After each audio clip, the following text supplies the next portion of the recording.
Hey, it's Jeannie with a grow tutorial. The first thing we have to learn if we're going to grow our own food is how to start seeds. Buying baby plants at a big box center or at a farmer's market or anything like that can be really exciting because you already have a plant there, and it's really fun to go and shop for those things.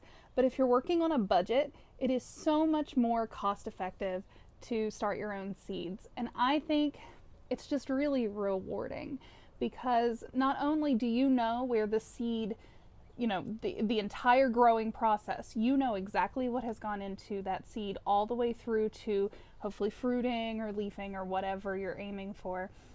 But it's really a way to learn how to nurture something, to take care of something.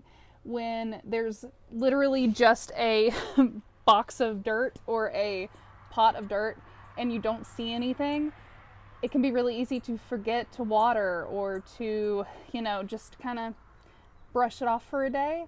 But when we learn that discipline of caring for something, even when we can't see the immediate result, it can be really fulfilling and rewarding.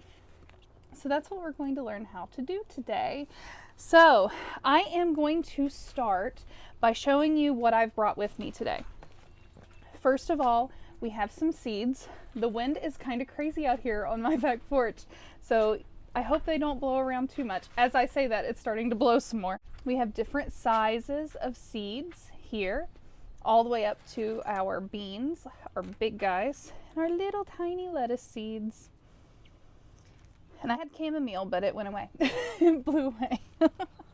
I have a standard potting mix that I will be using today. I've actually mixed a more expensive and a less expensive mix because that's how I roll. You can go with a seed starting mix, but I don't particularly like to use them. I find them, the way they interact with water is strange to me, and I think it washes the seeds over to one side of the pot or another if you're watering from above.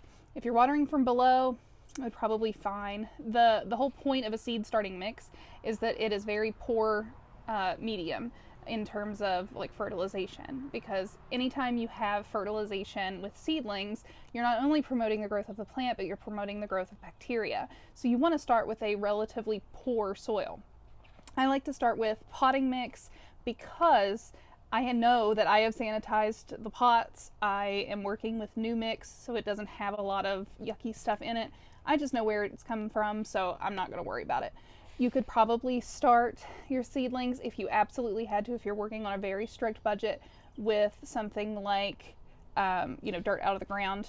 But as I've said in other videos, and had a little bit more of a conversation about, there's a little bit of debate on whether or not you should use garden soil or regular dirt in pots. Maybe for starting seeds it would be fine. Long-term solutions in terms of growing in pots, not a good idea, because it will start to separate from the inside of the pot and it will dry out.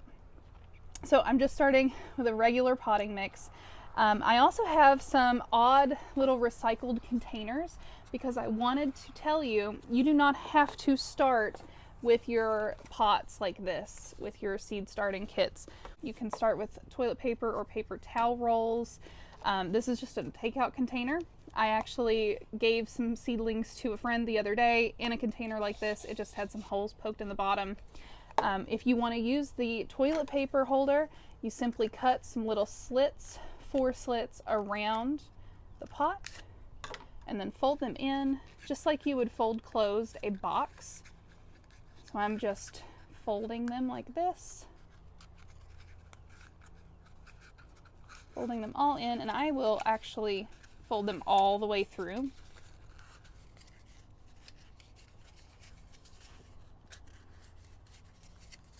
Like so. And then I will pop them back out.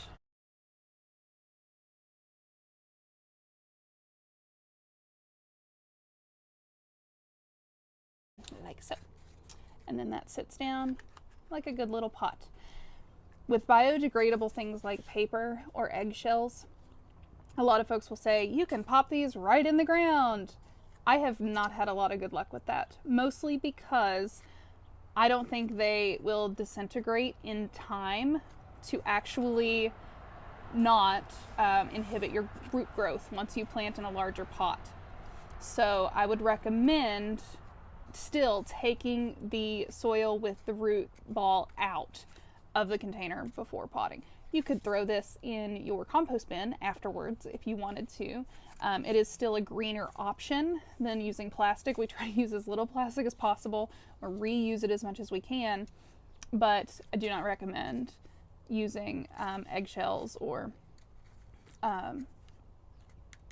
these guys, these rolls in the ground once you plant. The benefit you get from not disturbing the roots will not pay off in the long run in terms of root health. And speaking of recycled materials, I have this old shoebox that I'm going to use as my tray to hold water. So I just took some reused, of course, plastic and wrapped it around the inside and the outside actually, just to make sure that it doesn't slip around too much. And I taped it on the side. And we're going to put our pots down in that container. Isn't that handy? All right, with all that aside, let's go ahead and start planting our seedlings.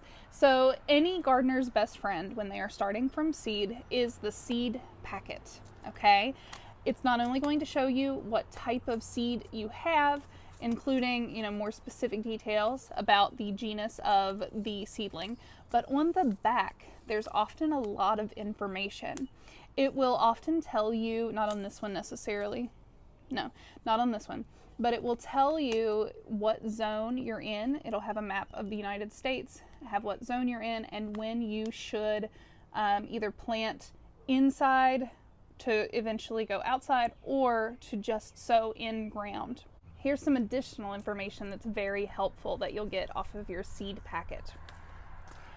We have our planting depth, and then we have seed spacing and distance between rows. Now, keep in mind that when you have your distance between rows, that's not taking into account container gardening or growing in raised beds. That's if you were planting in the ground. So you can play with that number a little bit. And then we have days to germination, which is how you will know when you will start seeing them come out of the ground. So if you have a very long days to germination, you can have up to 180 days, maybe even longer. So if you are wondering if the seeds are no longer viable, that'll give you an indication of whether or not you need to wait.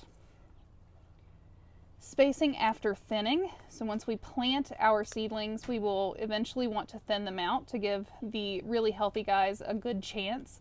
So that's the information that you have there. And then days to maturity, which is when you'll start to see, fruiting bodies or when they start to produce flowers or seeds.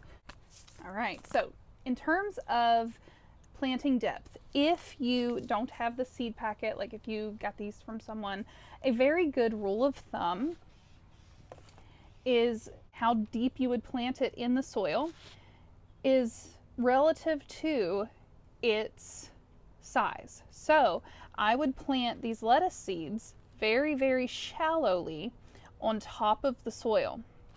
So if I was to plant these on the soil, we're going to pretend that I'm doing that, I would simply sprinkle them over the soil and then maybe just dust them with a little bit of soil on top. So you could take a strainer or a colander and just shake a little tiny bit of soil on top. Some seeds need the sun to germinate, so they would need to be on top of the soil. So keep that in mind and do your research before planting. If they require sunlight, the seed packet will likely tell you. Now, if I was going to plant, these are zinnia seeds. They are a little bit bigger. If I was going to plant them, I would probably press them down about to the end of my fingernail. So we would pop those in and press down. Sunflower seeds, I'm sure you know what these are. They would go a little bit deeper. With a seed this size, I would probably go 2 knuckles, so that would be up to this knuckle, into the soil. And then with beans, you want to go about 3 inches, I believe. So definitely something to research before you start. But don't get overwhelmed with it. Simply write down how deep something needs to go before you get it in your pot. All right, so we are going to fill up our containers with some soil or planting medium. I'm just going to very lightly, you don't want to pack it down in there, very lightly fill these. I've got a big dirt clod here, so I'm going to need to break him up. And then if you're starting something a little bit bigger, I recommend putting the soil in about as deep as you want the seed, and then planting the seed, and then just throwing some soil in on top. That way you don't have to worry about air pockets around the seed. So if I was to poke my finger down in the soil and then put the seed in and then kind of cover it up, I might have an air pocket around that seed, which would mean that it probably wouldn't get the water that it needed, and it wouldn't get the contact with the soil that it needed to root and become healthy. So I'm going to plant sunflowers in this first pot. And before I even put the seeds in, I want to label. You will forget. I don't care if you have the best memory in the world, you will forget what you plant.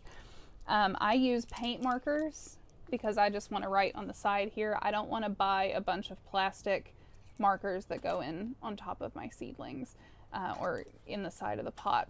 I don't want to do that. I don't want to spend the money on that. So I just take a marker and I'll write sunflower on the side.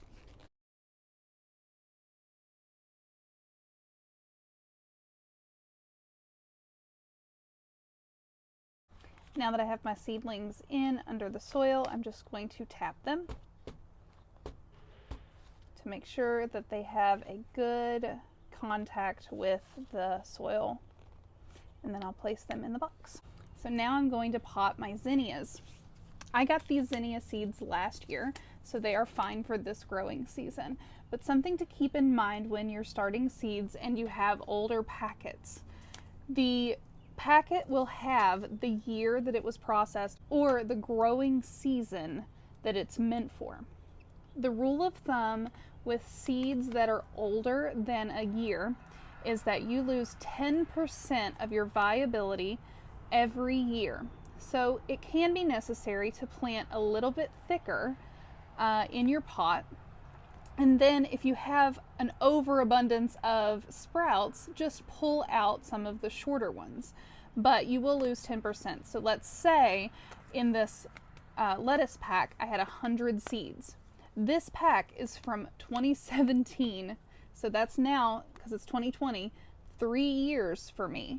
So that means I have lost 30% of my viability from these seedlings. So if I was to plant this lettuce, I would need to plant it a little bit more thickly and then just pull out the seedlings. Okay, now that I have labeled and planted my zinnias, I'm just going to pat the side of the pot just to make sure that they are in good contact. You can even press the soil down a little bit if you would like. Personal preference. Don't pack it in there. You want to give your seedlings a little bit of air in order to come up through the soil. And then what I'm going to do in order to give them the best start is I am going to put both of my seedling trays in a little bit of water. So this is about probably 3/4 of an inch of water in a Tupperware container. I'm going to sit them down in this Tupperware container and let them soak up the water for a few minutes. And then I will place them in this tray that will end up in my cold frame, which I will show you in just a moment. The reason I'm doing this is because you really want to water, obviously, your seedlings as soon as you plant them. But it is very helpful to water from the bottom, because if I was to pour a watering can over this soil, it would probably wash all of my seeds to one side, especially if you have smaller seeds. If you let the water soak up from underneath, you won't have that issue. Anytime you can water from below is a good idea, especially with your seedlings. So we are going to let this sit for a moment, and I'm going to take you out and show you my cold frame and how I start seedlings at home. This is my cold frame. It is, I've worked a lot on this cold frame, so it's a very nice one. This is simply a window that I attached 2 hinges to. And I use this rod to hold it up during the day, because if you have hotter days, right now it's about 60 degrees outside. If I had hotter days and I had these seedlings down in here, it could fry them, it could sunburn them, because glass is not going to filter that light. So I like to let them breathe. It will actually make them stronger to get a little airflow in here. So during the day I let them breathe, and at night, depending on the temperature, I will close it all the way, or I will put a little block of wood here to give them a little bit of air.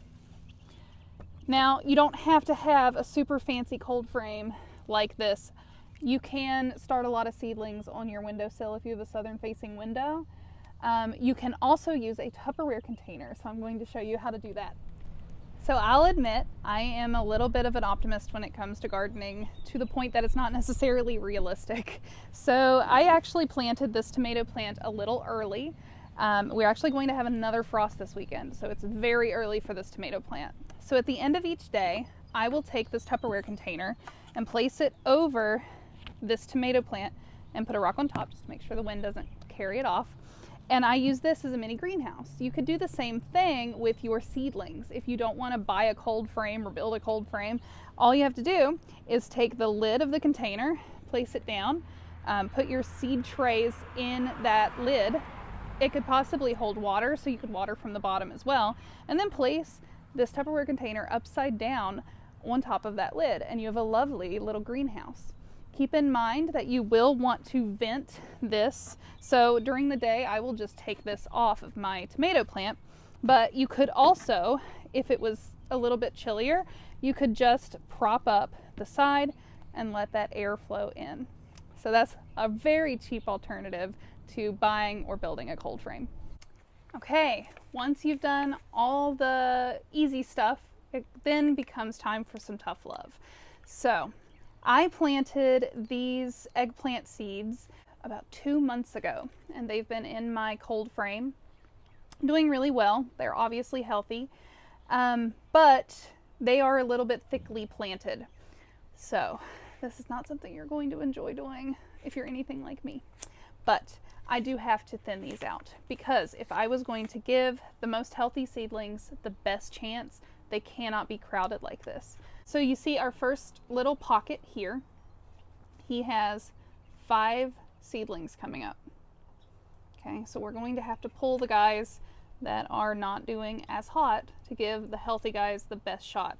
So to do that, simply grab the stem under the leaves, and I like to press down in the soil and pull up, and you've got a lovely little guy. Now, if you wanted to, you could repot him in another section, but I'm probably just going to have to compost him. So we're going to thin the shorter guys. Be very gentle here, because you don't want to disturb the roots of the healthy plants. My eggplants acted very strange this year. I had one pocket produce really fast, and then the rest didn't. So I've already pulled out and put some of these guys in larger pots. It was very strange this year. Here's another one that we should pull.